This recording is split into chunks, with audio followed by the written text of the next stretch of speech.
आज की क्लास की शुरुआत हम मेनली अब किस चीज से करते हैं। देखो, आपका कोर्स वोर्स सारा कंप्लीट हो चुका है। आपके स्कूल में ऑफलाइन क्लासेस में पूरा कोर्स कंप्लीट हो चुका है।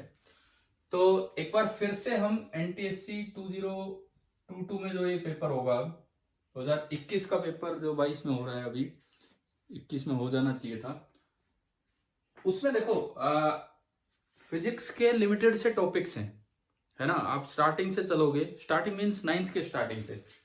तो जो हमारा पहला टॉपिक आता है, पहला टॉपिक, अब मैं टॉपिक वाइज आपको एक रिवीजन दूंगा जिसमें कोशिश करेंगे कुछ ऐसे ही कॉन्सेप्ट्स हों जो थोड़े अच्छे हैं या जो आ सकते हैं या जो आपके लिए नए हैं। तो काइनेमेटिक्स से हम शुरुआत कर रहे हैं। काइनेमेटिक्स मतलब आपके 9th क्लास में एक चैप्टर आता है जिसको आप बोलते हैं मोशन। अब आप एनटीएससी की तैयारी कर रहे हैं तो ऐसा तो है नहीं कि ये 9th का छोड़ ही रखा है। मुझे लगता है जरूर आप लोगों के रिवीजन हुआ होगा, मोशन का भी हुआ है ना। हाँ, ठीक है। तो हम इसमें कुछ चीजें आइडेंटिफाई करने की कोशिश करेंगे, देखते हैं क्या है क्या नहीं है, उन्हीं चीजों को देख रहे होंगे। सबसे पहली चीज, नॉर्मली 1D मोशन हम करते रहते हैं, ठीक है। कई बार जैसे क्वेश्चन ऐसा आ जाता है कि ऑब्जेक्ट यूं थ्रो किया, ऑब्जेक्ट यूं थ्रो किया और ये वर्टिकल डायरेक्शन है और ये हॉरिजॉन्टल डायरेक्शन है। This is your horizontal direction and this is your vertical direction. और आपने ऑब्जेक्ट को सीधा थ्रो किया है। बताओ, क्या ऑब्जेक्ट सीधा ही चलता रहेगा या कैसा पाथ फॉलो करेगा ऑब्जेक्ट? पैराबोलिक, हाँ ठीक है। ये पैराबोलिक पाथ में आएगा और यूं आके यहां पे कहीं टकराएगा। सपोज इसकी इनिशियल स्पीड u है और टक्कर के वक्त इसकी स्पीड मैंने कहा v है, v या v मैक्स कह देता हूं मैं। लास्ट में जो स्पीड है वो v मैक्स है। हमने इसको h हाइट से फेंका है, हॉरिजॉन्टली फेंका है इस तरह से। ये ग्राउंड है, ये ग्राउंड लेवल है। मान लो t बराबर 0 पे इसको थ्रो किया। जिस समय थ्रो किया उस समय को हमने बोल दिया t इक्वल टू 0। जब ये जमीन पे आके टकराया वो टाइम है t इक्वल टू t, और कितनी दूर जाके टकराया वो रेंज है, horizontal range, that is r। t time of flight है, कितनी देर ये हवा में रहा। r रेंज है, u इनिशियल स्पीड, और v मैक्स नीचे आते आते स्पीड बढ़ेगी, वो फाइनल स्पीड है। तो आप मुझे ये बताओ, जैसे सपोज ये गिवन हो, मान लो आपको ये दे रखा है एंड एक ये दे रखा है, तो इसमें तीन चीजें बच गई, r, t और v मैक्स। कैसे कैसे हम निकालते रहे हैं अभी तक इस तरह की चीजें, बताओ। h equals to g by 2t square. h is equal to g by 2t square. मतलब कैसे, क्या हम वो s is equal to ut plus half it square इस 2D मोशन में भी लगा सकते हैं जो 1D मोशन की इक्वेशन से? Yes sir. वो तो इक्वेशन तो 1D मोशन की है। अब यहां पे एक बड़ा नाम आता है एक साइंटिस्ट का जिन्होंने इस चीज की शुरुआत की थी। क्या लिखा है मैंने बोर्ड पे, क्या लिखा है बताओ? गैलीलियो। गैलीलियो वो पहले साइंटिस्ट थे जिन्होंने बताया कि दो परपेंडिकुलर डायरेक्शन एक दूसरे से इंडिपेंडेंट है। गैलीलियो ने यह बताया था कि two perpendicular directions are independent of each other. सबसे पहले गैलीलियो ने बताया two perpendicular directions are independent of each other. और उनकी इस बात से ये यार बहुत बड़ी बात थी उस समय, 1600-1700 के आसपास इस तरह की बात भी नहीं पता थी, तो ये काफी बड़ी बात थी। तो इनसे इस तरह की चीजें सोल्व करना आसान हो गया। बोले आप इसको कोई एक एक्सिस बोल दो, एक्स एक्सिस, इसको कोई एक एक्सिस बोल दो, वाई एक्सिस। उधर का मोशन इधर कोई दखल नहीं देगा, इधर का मोशन उधर कोई दखल नहीं देगा। और इसके बाद इन्होंने एक तरीका सिखाया गैलीलियो ने, बोले कि भाई आप अपना एक टेबुलर वर्जन लीजिए, टेबल बनाइए। किस तरह की टेबल? यहां कोई भी फिजिकल क्वांटिटी, कोई भी फिजिकल क्वांटिटी, यहां उसका एक्स कंपोनेंट, एक्स की तरफ कितना कंपोनेंट होगा, और यहां होगा उसका वाई कंपोनेंट, वाई की तरफ उसका क्या कंपोनेंट बनेगा ये। अब देखो, कोई भी फिजिकल क्वांटिटी लेने का क्या मतलब है। सपोज मैं इनिशियल वेलोसिटी लेता हूं, इनिशियल वेलोसिटी, एक बार डायग्राम देख के बताओ, इनिशियल वेलोसिटी पूरी पूरी एक्स में है या वाई में है या बीच में कहीं है? इनिशियल वेलोसिटी देख के बताओ। Only x. Only x. अगर वो पूरी एक्स में है तो यू एक्स कंप्लीटली यू हो गया और यू वाई कुछ भी नहीं हुआ, यानी कि 0। अच्छा, इस पूरे मोशन में एक्सेलरेशन किधर है? पूरे मोशन में एक्सेलरेशन किधर है? Downward. Downward, and that is acceleration due to gravity, that is acceleration due to gravity जी।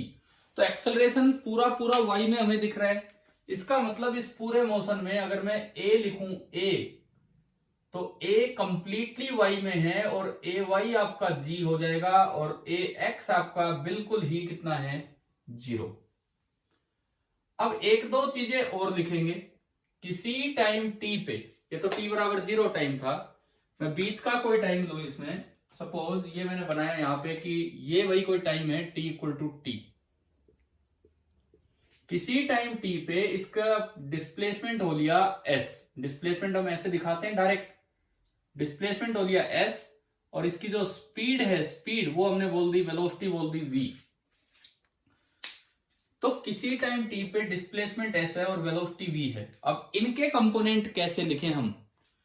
ये ओरिजिन है, ये एक्स एक्सिस है, ये वाई एक्सिस है, तो इस पॉइंट के कोऑर्डिनेट बोले जाते हैं एक्स कोमा वाई। मतलब ये एक्स की तरफ तो फिलहाल एक्स चल के आ चुका है और ये वाई की तरफ फिलहाल नीचे की तरफ उधर वाई एक्सिस में वाई चल के आ गया है।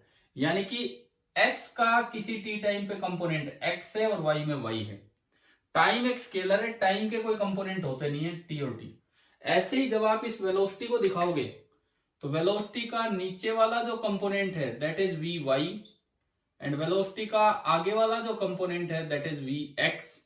तो हमने लिखा वेलोसिटी का वी एक्स और वी वाई। आप एक बार ये बताओ कि आपको ये टेबल समझ आ गई है क्या? Yes sir. है ना? अब देखो, इस टेबल में सबसे मेन बात की एक्सेलरेशन कांस्टेंट है, जी की वैल्यू कांस्टेंट है। अगर एक्सेलरेशन कांस्टेंट है तो हमारी इस तरह की 3-4 इक्वेशन है, S is equal to U T plus half A T square और ये सब। तो अब वो इक्वेशंस आपकी यहां पे लग जानी है। तो अगर मैं पहली इक्वेशन लगाऊं, पहली equation S is equal to U T plus half A T square, क्योंकि एक्सेलरेशन कांस्टेंट है, तो आप इसको अलग अलग लगाओ। एक बार अलोंग एक्स एक्सिस, एक बार आप लगाए अलोंग एक्स एक्सिस, और एक बार आप इसको लगाएं अलोंग वाई एक्सिस। हाँ जी, अलोंग एक्स एक्सिस। टेबल देखिए, केवल एक्स एक्सिस के अलोंग एस, एस की जगह क्या लिखा हुआ है? एक्स कंपोनेंट वाले साइड एस की जगह X is equal to U, U की जगह क्या लिखा हुआ है? इस लाइन में यू की जगह यू, टी की जगह इस लाइन में टी की जगह टी प्लस हाफ, ए की जगह ए 0 और टी की जगह फिर से टी। तो ये हाफ 0 टी स्क्वायर तो खत्म। तो यहां से मेरे पास एक इक्वेशन बनी x is equal to U T. This is our first equation जो इसकी पोजीशन को डिटरमाइन करती है। अब मैं इस इक्वेशन को लगाऊं along y axis, along y axis. फिर से चलो इसी पे y की तरफ, ये पूरा s की जगह क्या लिखा हुआ है वहां? s की जगह y is equal to u की जगह उस टेबल में 0, ये ऊपर 0 है। t की जगह t प्लस हाफ, a की जगह क्या है? a की जगह उस टेबल में वाई कंपोनेंट जी। ए की जगह जी और इंटू टी स्क्वायर। तो यहां से मेरी पोजीशन आ गई y is equal to half G T square, equation number second. तो मेरे पास गैलीलियो के मेथड से ये आपको पता होना चाहिए। कभी कभार साइंटिस्ट के नाम भी पूछ लिए जाते हैं, थोड़ा सा इतिहास भी पूछ लिया जाता है। आपको पता है, आपको एनटीएससी का आधा पेपर थ्योरेटिकल सा रहता है फिजिक्स का। फिजिक्स में 13 में से 5-6 सवाल तो सीधे सीधे थ्योरेटिकल से कॉन्सेप्चुअल आते हैं, मतलब न्यूमेरिकल वैल्यूज के बिना आते हैं।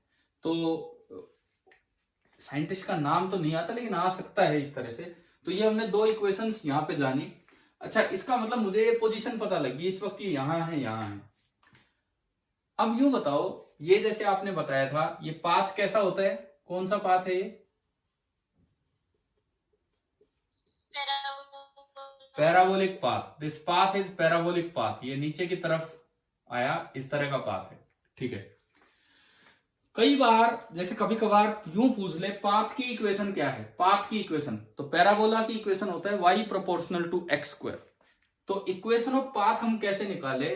इक्वेशन 1 और 2 से टाइम को एलिमिनेट कर दो। अगर आप इस पाथ की इक्वेशन चाहते हो तो इक्वेशन नंबर 1 और 2 से टाइम को एलिमिनेट कर दो। इक्वेशन 1 से टाइम कितना आया, t कितना आया इक्वेशन 1 से? x by you. उसमें पुट कीजिए इक्वेशन 2 में।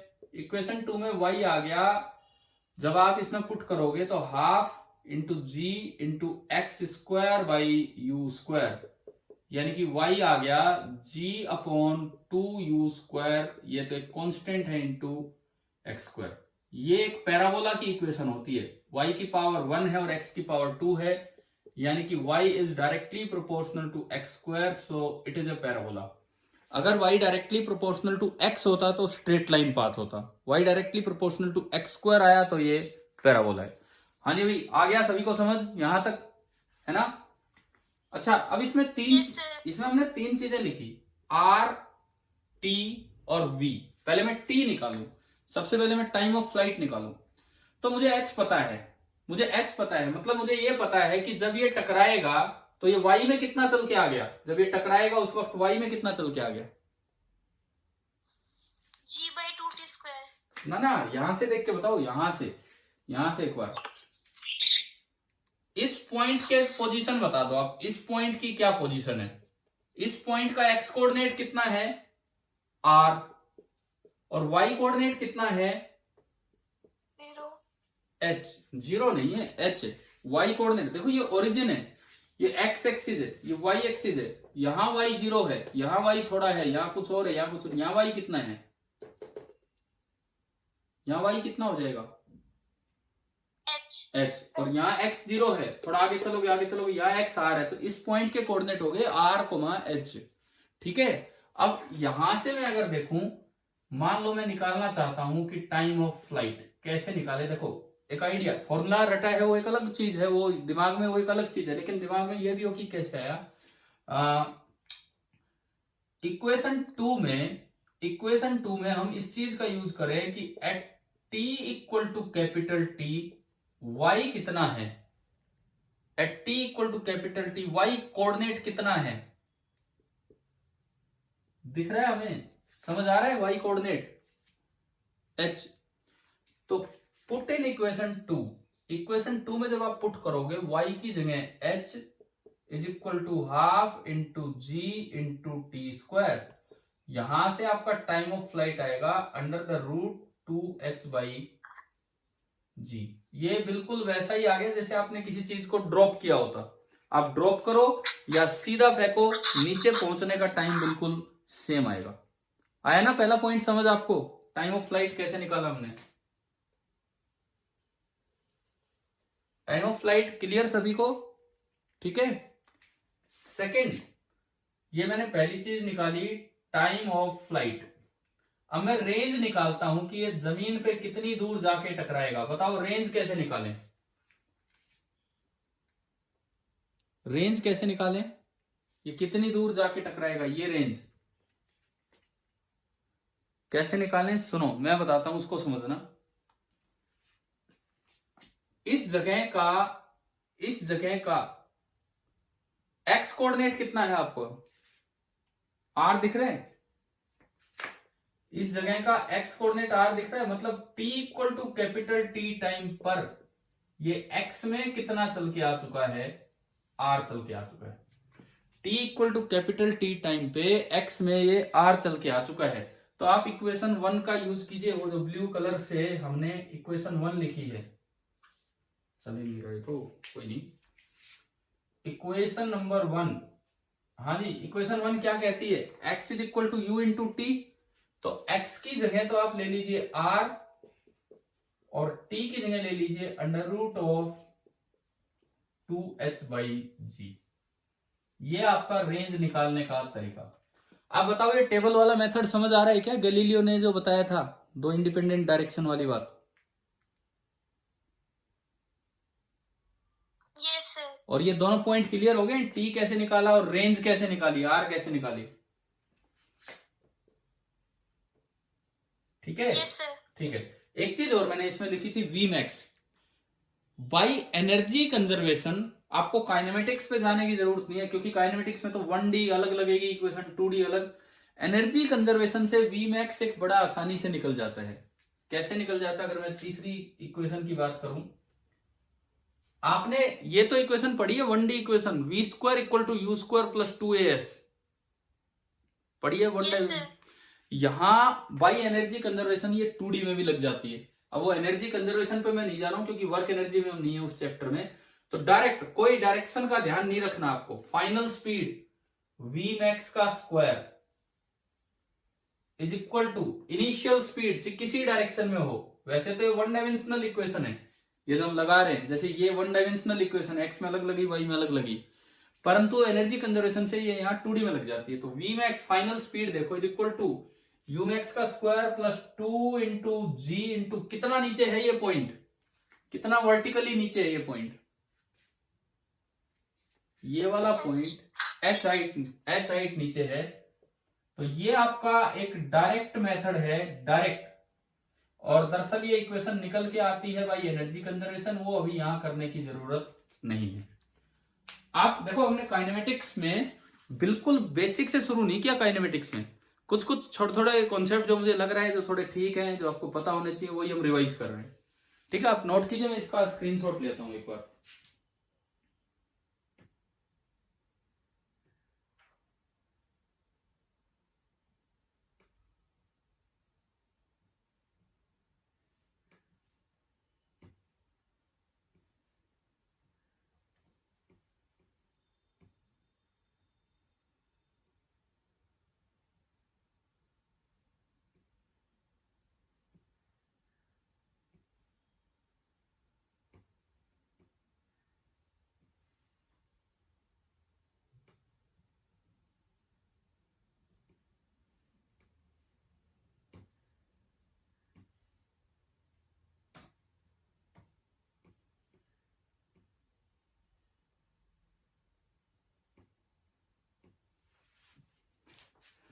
मैं आपको प्रैक्टिस के लिए गूगल फॉर्म पे एक टेस्ट दूंगा, प्रैक्टिस के लिए आपको अपना स्कोर पता लग जाएगा कितना है। आपने गूगल फॉर्म पे टेस्ट लिए होंगे ना, अपने स्कूल के आए होंगे या जैसे भी।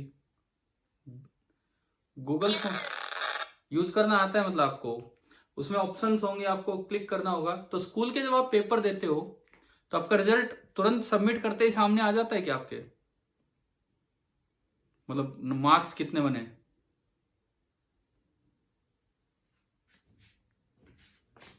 मैं इसी पे ये जो काम चल रहा है काइनेमेटिक्स वाला, काइनेमेटिक्स पे जितना होगा आपको आज या कल में इस पे दूंगा। पहले कुछ चीजें हम कवर कर लेते हैं, प्रैक्टिस के लिए वो होगा, आपको पता लग जाएगा कि आप कितना कर पाए हो। ठीक है, या कोई दिक्कत तो नहीं है इस तरह के टेस्ट में? No sir. बताओ, देखो इन टेस्ट से मत घबराना, ये तो आपके लिए है, खुद अपनी प्रैक्टिस के लिए है। चले हम आगे बढ़ते हैं। इसके बाद अब कई बार ये आता है कि रेंज मैक्सिमम पे सवाल आ जाते हैं, तो मैं इसके बारे में आपको बताता हूं कि रेंज को मैक्सिमाइज करने का क्या तरीका है, उस पर अब आते हैं।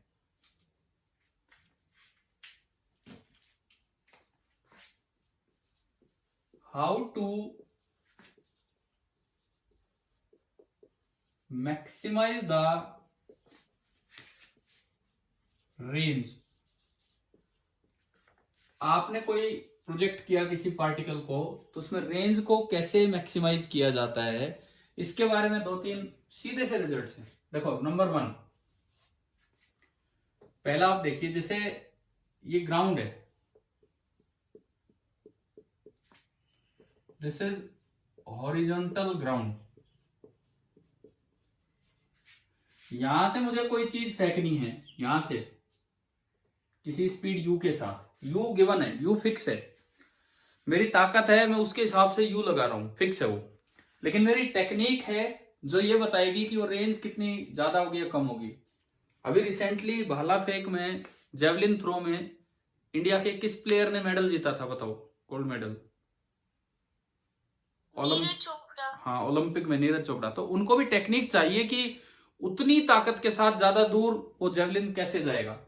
तो अगर ये जेवलिन यहां तक गया है, यहां तक, और आप ये चाह रहे हो कि ये रेंज जो है ये मैक्सिमम हो जाए इस गिवन यू के साथ, तो ये एंगल कितना लेते हैं, बताओ? ये एंगल कितना लेना होता है? 45। हाँ, 45 डिग्री। अब इसमें सुनो, रिजल्ट को किस तरह से आपको समझना है वो सुनिए। आप एक तो बना दो, जहां से थ्रो कर रहे हो वहां वर्टिकल लाइन, जहां आप थ्रो कर रहे हो वहां एक तो आप बना दीजिए वर्टिकल लाइन, और एक बना दो प्लेन की लाइन। आपके सामने यहां तो कोई प्लेन ही नहीं है, इंक्लाइन ग्राउंड है, तो भाई ये प्लेन हो गया, ये हमारी प्लेन की लाइन होगी, एक वर्टिकल लाइन, और एक मेरे सामने जो प्लेन है जिसपे जाके टकराना है वो प्लेन की लाइन। यहां वर्टिकल और प्लेन के बीच का एंगल कितना है? वर्टिकल और प्लेन के बीच का एंगल कितना है? 90 डिग्री। 90 डिग्री। मैं उस एंगल को थोड़ी देर के लिए, मैं उस एंगल को कुछ बोल देता हूं, कुछ भी वैल्यू, जैसे सपोज वो एंगल है 5, और यहां पे वो 5 बन रहा है 90 डिग्री। कई बार रेडियन में लिखना होता है, रेडियन में लिखना आता है आपको? हाँ भाई, मैथमेटिक्स में रेडियन में भी लिखना आता होगा, ये है ना? बताओ मुझे, रेडियन यूज करना आता है हमें मैथ्स में? बोलिए प्लीज। रेडियन में एंगल हम डिनोट करते हैं कि नहीं मैथ्स में कभी?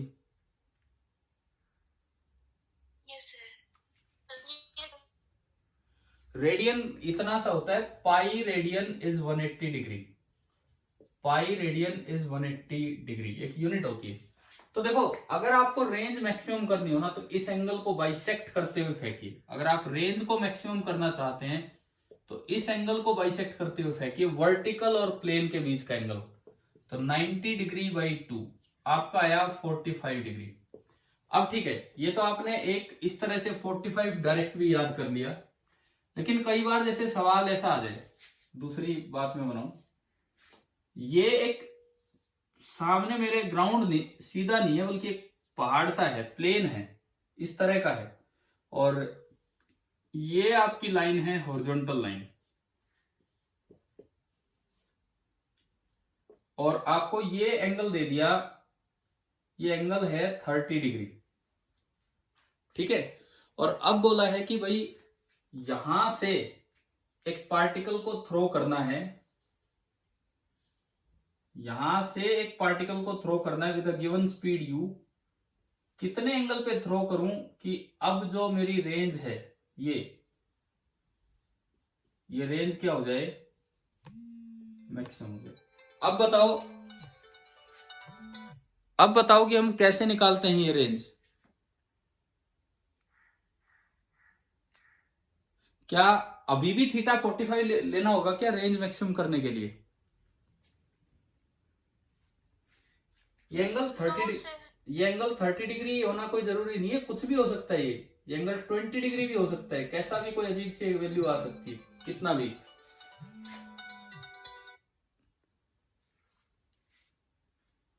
हाँ, तो बताओ कैसे करें इसको?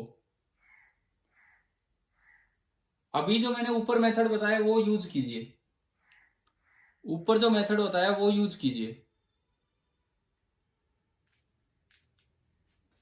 कीजिए आप ऊपर वाला मेथड यूज और ट्राई कीजिए ये सवाल।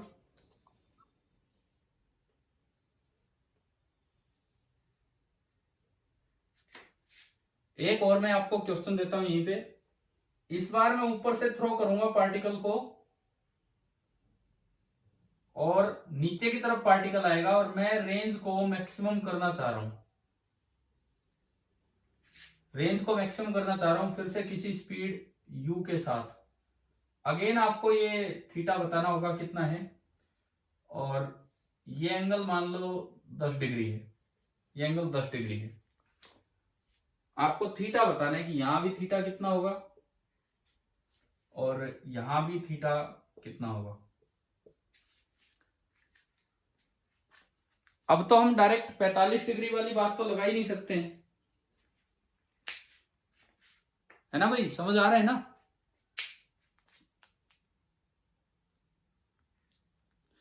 ये पॉइंट लगाओ, ये वाला पॉइंट कैसे लगेगा ये पॉइंट। सबसे पहले वर्टिकल बनाओ, यहां वर्टिकली अपवर्ड, किधर है वर्टिकली अपवर्ड, डायरेक्ट ऊपर,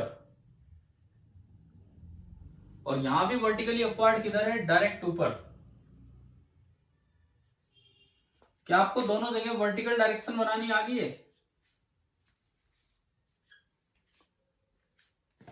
अब उसके बाद प्लेन के पैरेलल लाइन बनाओ, प्लेन के पैरेलल। यहां पे प्लेन ऐसे है, यहां पे प्लेन ऐसे है, ये प्लेन है, यहां भी ये वर्टिकल था और ये प्लेन था, और हमने प्लेन और वर्टिकल को बाइसेक्ट करते हुए फेंका तो रेंज मैक्सिमम हुई। यहां अगर आप प्लेन बनाओगे तो प्लेन ऐसे बनेगा इधर, प्लेन ऐसे बनेगा इधर, यूं। पहले तो बताओ वी और पी बनाने आगे दोनों डायग्राम में कि नहीं। ठीक है। अब वी और पी को अगर आप वी और पी को बाइसेक्ट करते हुए फेंकेंगे तो हमेशा रेंज जो है वो मैक्सिमम होगी। पहले यहां बताओ V और P के बीच का एंगल कितना है, जिसको आपने ऊपर 90 बोला था, वो एंगल कितना है। 70। दिख रहा है ना, ये पूरा पूरा 90, ये 20, तो ये एंगल कितना है 70 डिग्री। तो बताओ आर मैक्स करने के लिए थीटा कितना लेना होगा आपको, 35। 70/2, 35। क्या ये कॉन्सेप्ट समझ आ गया कि नहीं। ठीक है, उसमें बताओ फिर उसमें थीटा कितना ले। सपोज ये एंगल 10 डिग्री है, तो ये वर्टिकल, ये प्लेन, वर्टिकल और प्लेन के बीच का पूरा एंगल कितना है, पूरा वर्टिकल और प्लेन के बीच का 90। ये 10, ये 90, तो ये कितना बचा,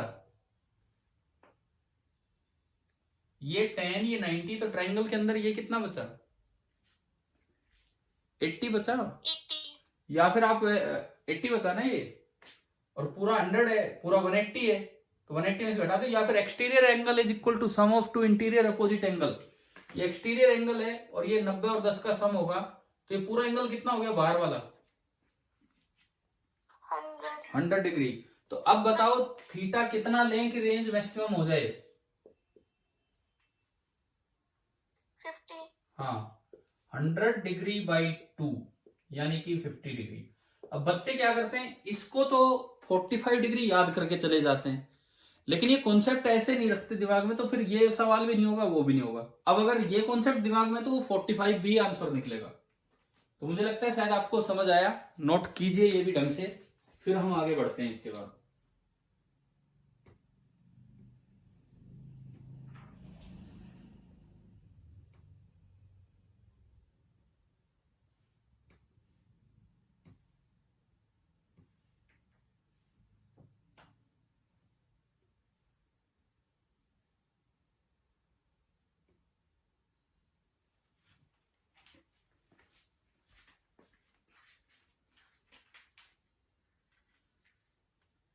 मिटा दूं मैं इसको अगर आपको ये नोट हो गया है तो।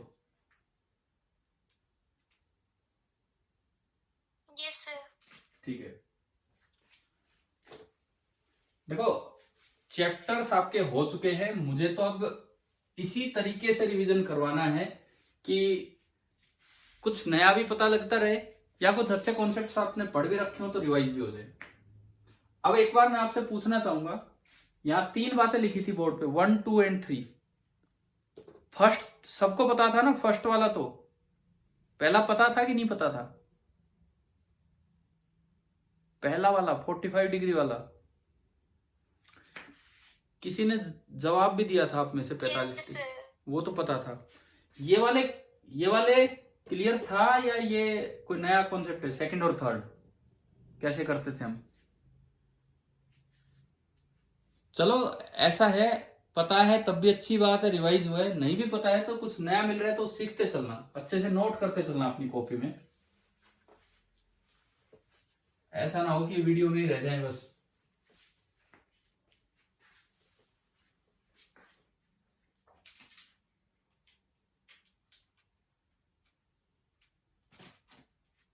अच्छा, इसके बाद एक और चीज जो अक्सर कई बार परेशान करती है बच्चों को,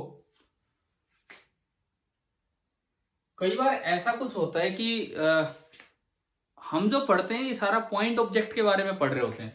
कई बार इतनी सी चीज ही आ जाती है कि पॉइंट ऑब्जेक्ट आइडेंटिफाई कैसे करें कि ये पॉइंट ऑब्जेक्ट है भी कि नहीं, पॉइंट ऑब्जेक्ट का आइडेंटिफिकेशन कैसे हो, कि कब तो किसी चीज को पॉइंट ऑब्जेक्ट माना जा सकता है और कब पॉइंट ऑब्जेक्ट नहीं मानते हैं। जैसे मान लो एक ये कोई हाइट है, एक छोटा सा स्टूल रखा हुआ है और इस हाइट पे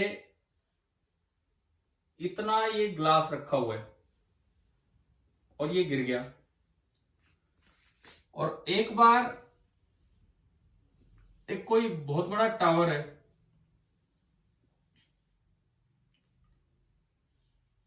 और यही सेम हाइट का ग्लास वहां से भी गिर गया, तो आप कब तो पॉइंट ऑब्जेक्ट मान पाएंगे और कब पॉइंट ऑब्जेक्ट नहीं मान पाएंगे? स्टूल वाले केस में या टावर वाले केस में ग्लास को पॉइंट ऑब्जेक्ट या कभी भी नहीं मान पाएंगे? मान लीजिए इसकी हाइट है h, ग्लास का साइज है h, स्टूल की हाइट है h1, टावर की हाइट है h2 और ये आपका अगेन वही ग्लास है h। यहां पे h छोटा है h1 से, लेकिन बहुत छोटा नहीं है, थोड़ा छोटा है, लगभग कंपेरेबल है। यहां पे h बहुत बहुत ज्यादा छोटा है h2 से। तो इस मोशन को जब आप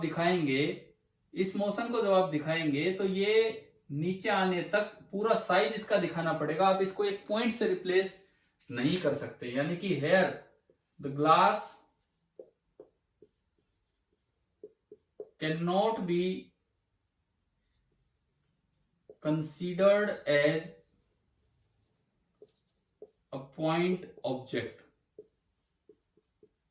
ये जो भी बीकर है, कुछ भी है, ये बीकर आप पॉइंट ऑब्जेक्ट नहीं मान सकते हैं। लेकिन अगर ऐसा है तो यहां पे हेयर द बीकर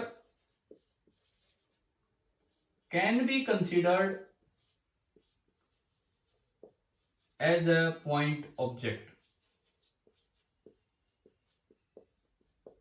ऐसे 4 ऑप्शन बनके कभी आ सकते हैं कि इन चारों में से पॉइंट ऑब्जेक्ट को आइडेंटिफाई कीजिए या कौन सा पॉइंट ऑब्जेक्ट नहीं है उसको आइडेंटिफाई कीजिए। जैसे मैं एक एग्जांपल दूं, हमारी अर्थ है, अर्थ बड़ी है या छोटी है बताओ? अर्थ का साइज बड़ा है कि अर्थ का साइज बहुत छोटा है?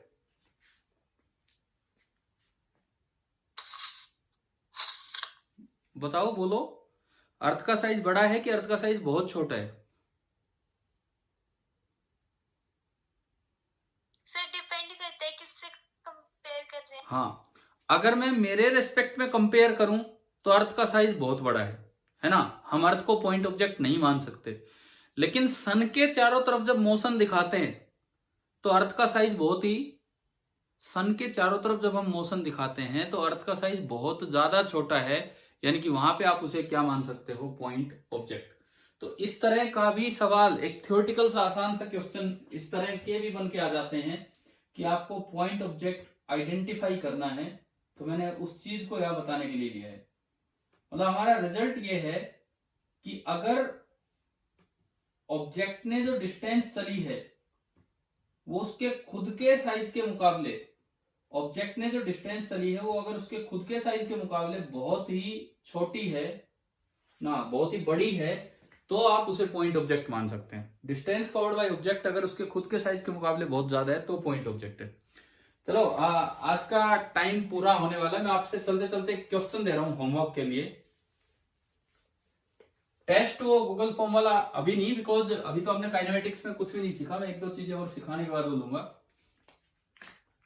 या आपके लिए डाल दूंगा टेस्ट। बताओ आप खुद करें तो ट्राई। काइनेमेटिक्स पढ़ तो रखा ही है आपने। 13 क्वेश्चन होंगे। Yes sir. 13 क्वेश्चन होंगे, 13 मार्क्स का ही पेपर होगा। +1 0 मार्किंग स्कीम जैसी आपकी होती है, कोई नेगेटिव मार्किंग नहीं, कुछ नहीं। एक सही का 1, गलत का 0। कब डालूं? आज डाल दूं इस क्लास के बाद? थोड़ी देर में मैं आपके लिए डालता हूं। अभी आखिर में मैं एक सवाल आपसे पूछ रहा हूं। आप ये बताओ कि जैसे अगर ये अर्थ है, this is earth, this is the axis of rotation of earth. हमें पता है ना हमारी अर्थ रोटेट करती है। अर्थ बहुत तेज रोटेट करती है कि बहुत धीरे रोटेट करती है? नॉर्मली मतलब हम जो चीजें देखते हैं उसके अकॉर्डिंग। मेरा सवाल ये नहीं है, सवाल आपसे ये है कि इंडिया कहाँ है, नॉर्दर्न हेमिस्फीयर में कि सदर्न हेमिस्फीयर में? हाँ भाई, नॉर्दर्न हेमिस्फीयर। ऊपर है इंडिया, इधर कहीं है। सपोज ये ऊपर एक पूरा पूरा मतलब ऊपर यूं नहीं है कि बिल्कुल